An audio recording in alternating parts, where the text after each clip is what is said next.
आज की ये कहानी रिश्तों को तार तार कर देने वाली कहानी है, जिसमें एक मुंह बोले भाई ने जिस बहन से अपने हाथों पर राखी बंधवाई उसी से वो प्यार कर बैठा और अपनी पत्नी को अपने ही हाथों से सिरप में जहर मिलाकर दे दिया और अब खुद जेल के सलाखों के पीछे पहुंच गया है।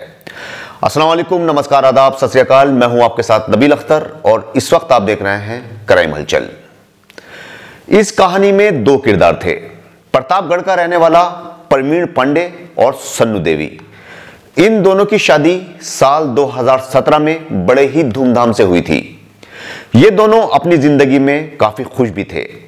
6 सालों में इनके यहां पर 2 बच्चों का जन्म भी हुआ, जिनकी परवरिश ये दोनों मिलकर अच्छी तरह से कर रहे थे। अचानक प्रवीण की जिंदगी में एक लड़की की एंट्री होती है और ये लड़की प्रवीण को अपना भाई बना लेती है। रक्षाबंधन पर वो उसको राखी भी बांधने लग जाती है। प्रवीण कुरियर कंपनी में काम करता था। जिस लड़की को ये राखी बांधता था उसका नाम मुस्कान था और कुछ वक्त पहले ये उसको ट्यूशन भी पढ़ाया करता था। ट्यूशन पढ़ाने के दौरान ही प्रवीण और मुस्कान के बीच प्रेम संबंध बन गए और ये दोनों चोरी छिपे मिलने लगे। कुछ वक्त के बाद प्रवीण की बीवी सन्नू को इनके प्रेम संबंधों के बारे में पता चल गया और इनके घर में इस बात को लेकर झगड़े रहने लगे।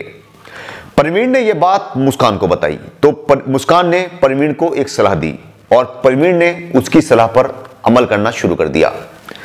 उसने सन्नू को छोड़ दिया और लिव इन में मुस्कान के साथ रहने लगा। इसके चलते सन्नू देवी टेंशन में रहने लगी। उसने प्रवीण से बात की तो प्रवीण ने उससे कहा कि उसे अपनी गलती का एहसास हो चुका है, वो मुस्कान को छोड़ देगा और उसके साथ ही रहने आ जाएगा। जिसके बाद वो वापस सन्नू के पास आ गया और उसके साथ ही रहने लग गया। इसी बीच उसने एक दिन दवाई में मिलाकर जहर सन्नू को पिला दिया, जिससे उसकी हालत बिगड़ने लगी और उसकी मौत हो गई। इसके बाद प्रवीण वहां से भाग खड़ा हुआ। पड़ोसियों ने इस बात की खबर सन्नू के परिवार वालों को दी और उसके बाद पुलिस को इसकी सूचना दी गई। जिसके बाद पुलिस की गाड़ी मौके पर जा पहुंची। लड़की के भाई ने पुलिस को बताया कि प्रवीण ने इससे पहले भी सन्नू को मारने की कोशिश की थी, जिसके लिए उसने बाथरूम के पास बिजली का एक तार छोड़ दिया था। उसकी प्लानिंग थी कि सन्नू बिजली के करंट की चपेट में आ जाएगी और किसी को शक भी नहीं होगा कि उसने ही सन्नू को मारा है। उसका काम भी हो जाएगा और वो पुलिस से बच भी जाएगा। लेकिन उस वक्त सन्नू की किस्मत अच्छी थी कि वो बच गई।